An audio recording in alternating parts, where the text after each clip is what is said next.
today we are going to start with chapter number 11, Wind, Water and Climate. In this chapter we will learn about sun and weather. Air के बारे में पढ़ेंगे, कुछ और चीज जानेंगे water के बारे में, water cycle and purification of water. Now look at the picture given below and match the weather. ये pictures दी गई, आपको weather को इनसे match करना है. Weather is the condition of a particular place at a particular time. Weather क्या है? वो condition है किसी भी पर्टिकुलर प्लेस की पर्टिकुलर टाइम पे in terms of temperature, wind और air pressure and moisture. It is not same everywhere. It might be hot और sunny where you live, but in other parts world it might be cloudy और snowy. ठीक है, वो सनी भी हो सकता है, रेनी भी हो सकता है.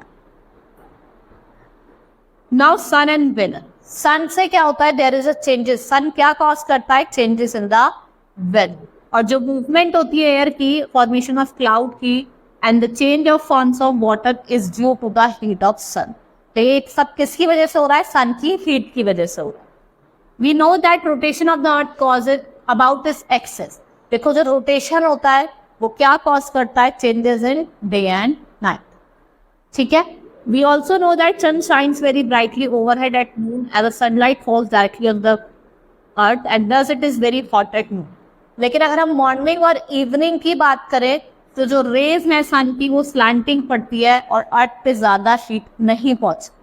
ठीक है, यही रीजन है why morning and evenings are cooler than afternoon. ठीक है, इसलिए ही जो मॉर्निंग है और इवनिंग्स है वो क्या है? ठंडी होती है as compare to afternoon. We also know that earth revolve around the sun. हमने देखा है कि अर्थ क्या करता है? रिवॉल्व करता है अराउंड द सन. और ये क्या कॉज करता है? चेंजेस इन सीजन. ठीक है. While revolving around the sun, one hemisphere is close to the sun, while other is away. The part that is closer, जो सारे के closer होगा वो longer भी होगा और warmer होगा. ठीक है. While the other part which is away from the sun वो shorter होगा और days कैसे होंगे? ठंडे होंगे. और वो कौन सा सीजन होगा? Winter season. और जो revolution है अर्थ का around the sun causes changes in the season. Now air. Air is all around. It is a mixture of many gases. इसके अंदर nitrogen, oxygen, carbon dioxide, water vapour, dust particles होते हैं. और जो ब्लैंकेट ऑफ एयर है around the earth उसे क्या कहा जाता है? एटमॉस्फेयर कहा जाता है. और मूविंग एयर क्या होती है? विंड होती है. ठीक है. और जब विंड क्या होती है? जेंटल और प्लीजेंट होती है, उसे हम ब्रीज कहते हैं. और जब स्ट्रॉन्ग होती है तो उसे गेल कहते हैं. और सम टाइप क्या होती है? बहुत ही ज्यादा स्ट्रॉन्ग होती है, ट्रीज को भी अपरूट कर देती है, उसे क्या कहा जाता है? स्टॉर्म कहा जाता है. और जो स्ट्रॉन्ग होते हैं बहुत ज्यादा डेंजरस होते हैं. They can cause lot of damage and they can uproot the trees and huts. ये ट्रीज को और हट्स को क्या करते हैं? अपरूट कर. Now sea breeze. Coastal breeze blowing from sea towards the land. जो सी से लैंड की तरफ मूव करते हैं उन्हें हम सी ब्रीज कहते हैं. ठीक है. ये अकर करते हैं during day time. During the day lands get heated quickly then the sea. और जो एयर है अबव द लैंड वो कैसे हो जाती है? गर्म हो जाती है, लाइटर हो जाती है. और जो हॉट एयर है वो ऊपर की तरफ राइज अप कर जाती है लैंड से और कूल कर जाती है air from the sea and flows into take its place. Next is land breeze. जो वो कोस्टल ब्रीज जो लैंड से सी की तरफ जाती है, ठीक है, उसको हम लैंड ब्रीज कहते हैं. ये नाइट में होती है. नाइट में क्या होता है? जो लैंड होती है वो ठंडी हो जाती है जल्दी एज कम्पेयर टू सी. ठीक है.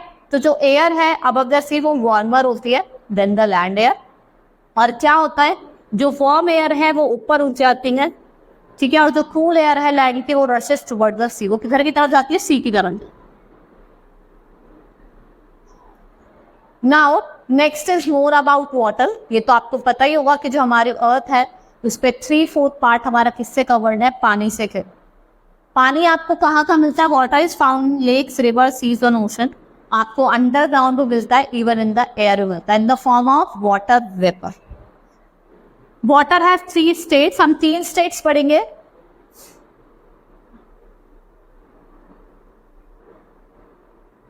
वाटर की 3 स्टेट्स देखते हैं कौन कौन सी होती है.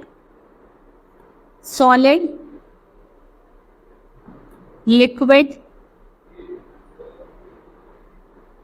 And next is gas. ठीक है. ये जो 3 स्टेट्स है वो इंटरचेंजेबल है. जैसे आप अगर हम बात करें आइस को हम हीट करेंगे तो वो वाटर में चेंज हो जाता है. और वाटर को हीट करेंगे तो किस में चेंज हो जाता है? वाटर वेपर में। ठीक है, वाटर वेपर में चेंज। सबसे पहले हम पढ़ेंगे evaporation. The heat of sun changes water into water vapour. इस जो प्रोसेस को है जिसमें हम वाटर को वाटर वेपर में चेंज करते हैं, इसे क्या कहा जाता है? इवापोरेशन। ठीक है, if you keep a dish of water open in the sun, the level of water in it will go down. ये क्यों होता है? Due to heat of sun, जो क्या करती है? वाटर को इवापोरेट करती है atmosphere. Evaporation of water takes place at a faster rate. कब होती है ज्यादा फास्टर रेट में? जब आपकी वेटर विंडी होती है, टेम्परेचर बहुत ज्यादा हाई होता है, एयर ड्राई होती है और एक्सपोज सरफेस क्या होती है? बहुत बड़ी हो। Now condensation. जब वाटर वेपर हम कूलिंग के थ्रू क्या करते हैं? वाटर में चेंज करते हैं, उसे कंडेंसेशन कहते हैं। ये रिवर्स प्रोसेस है इवापोरेशन का। आपने क्या करा? बॉइल करा वाटर को पेन में और उसको कवर कर दिया लिड से। आप थोड़े ही टाइम में देखेंगे कि water droplets, tiny tiny water droplets आपको दिखेंगी लिड के अंदर साइड, और ये जो ड्रॉप्स है ये क्या फॉर्म कर दिया? As a water vapour changes into water. किस प्रोसेस के थ्रू? कंडेंसेशन। कंडेंसेशन से क्या होता है? क्लाउड्स का फॉर्मेशन होता है। अगर आप विंटर में देखें, अर्ली मॉर्निंग में आपको टिनी ड्रॉप्स ऑफ वाटर मिलते हैं, दिखते हैं लीव्स पे, ग्रासेस पे। ठीक है, और इन टिनी ड्रॉप्स को क्या कहा जाता है? ड्यू कहा जाता है। ये किसकी वजह से बनते हैं? Due to condensation. Now water cycle. The process of evaporation, condensation and precipitation take place continuously in nature. देखो ये जो प्रोसेस है इवापोरेशन का, कंडेंसेशन का, precipitation का, ये कंटिन्यूसली हमारी अर्थ पे होते रहते हैं। और जो ग्राउंड वाटर है वो इवापोरेट करता है from lakes, pond, river, ocean, और ये कंडेंस करता है और फॉल करता है रेन के फॉर्म में, स्नो के फॉर्म में in the water bodies again. ये जो होल प्रोसेस होता है इसको क्या कहा जाता है? वाटर साइकिल कहा जाता है। ठीक है, देखो क्या हुआ? पानी इवापोरेट हुआ, इवापोरेट सन की रेस पर, देखो सन की रेस पड़ी, पानी इवापोरेट हुआ, ऊपर चला गया, कंडेंस हुआ। कंडेंस होने के बाद जब प्रेसिपिटेशन हुआ, और जब बादल जो होता है वो बहुत ज्यादा भर जाते हैं पानी से, उसके बाद क्या होता है? वो पानी जो होता है वो ग्राउंड पे गिरता है in a form of rain. Now purification of water. Impure water can cause many diseases, so we should drink only pure water. कुछ वेज हैं जो हम यूज करते हैं टू मेक वाटर प्योर, जैसे कि फिल्ट्रेशन। ये इजी प्रोसेस है, इससे आप इजिली वाटर को क्या करेंगे? फिल्टर पेपर से पास करेंगे। ठीक है, जो इम्प्योरिटीज हैं वो तो ऊपर रह जाएंगी फिल्टर पेपर में, और क्लीन वाटर नीचे की तरफ क्या हो जाएगा? कलेक्ट हो जाएगा। ठीक है, the process in which water is clean by passing through filter paper. तो हम फिल्टर पेपर से पास करके वाटर को क्लीन करते हैं, उस प्रोसेस को क्या कहा जाता है? फिल्ट्रेशन। Now chlorination. इसमें क्या होता है? आप क्लोरीन को ऐड करते हो वाटर में to kill the germs. Germs को मारने के लिए हम किसका ऐड करते हैं? क्लोरीन।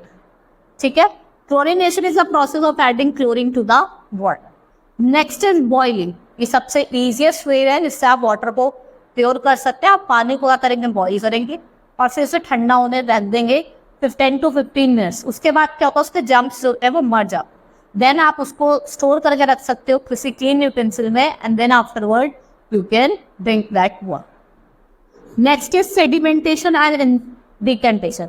इसमें वाटर को कुछ टाइम के लिए अनडिस्टर्ब रखा जाता है, और जो इम्प्योरिटीज है वो बॉटम कंटेनर के बॉटम में सेटल डाउन हो जाती है। इसको कहते हैं सेडिमेंटेशन। ठीक है, आपने सैंड देखा होगा, आप वाटर में डालिए वो नीचे की तरफ बैठ जाता है।